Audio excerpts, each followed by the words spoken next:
இளைஞர்களுக்கு, இளம் பெண்களுக்கு, படிக்கக்கூடியவர்களுக்கு 35 லட்சம் பேருக்கு மடிக்கணினிகள், லேப்டாப்புகள் வழங்கப்படும்.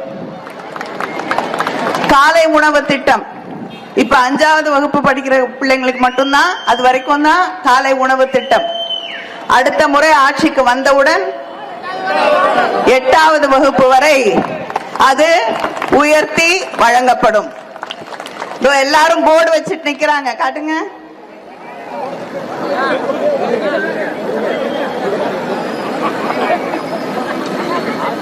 அடுத்து முக்கியமானது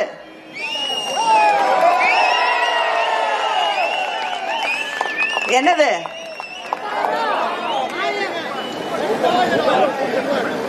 நன்றி. 8000. மத்தவங்க சொல்றாங்க உங்க வீட்டுல ஃப்ரிட்ஜ் இருக்கா, அதை பத்தி கவலை இல்ல, நான் இன்னொரு ஃப்ரிட்ஜ் கொடுப்பேன், நீ வாங்கி வச்சுக்கோன்னு.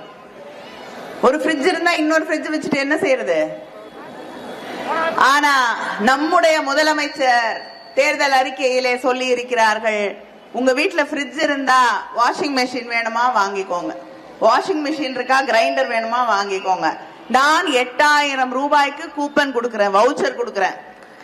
உங்களுக்கு எது தேவையோ அதை வாங்கிக் கொள்ளுங்கள் என்று நமக்கு தேர்ந்தெடுக்கக்கூடிய அந்த வாய்ப்பை தந்திருக்கக்கூடிய முதலமைச்சர் நம்முடைய முதலமைச்சர் அவர்கள்.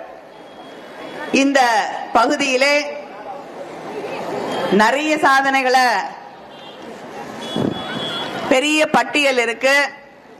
நம்முடைய அமைச்சர் அவர்கள் உங்களுக்காக நிறைவேற்றி தந்திருக்கிறார்கள். வட்டமலை காரையோடை 1975 தலைவர் கலைஞர் அவர்கள் முயற்சியிலே கொண்டு வரப்பட்டது.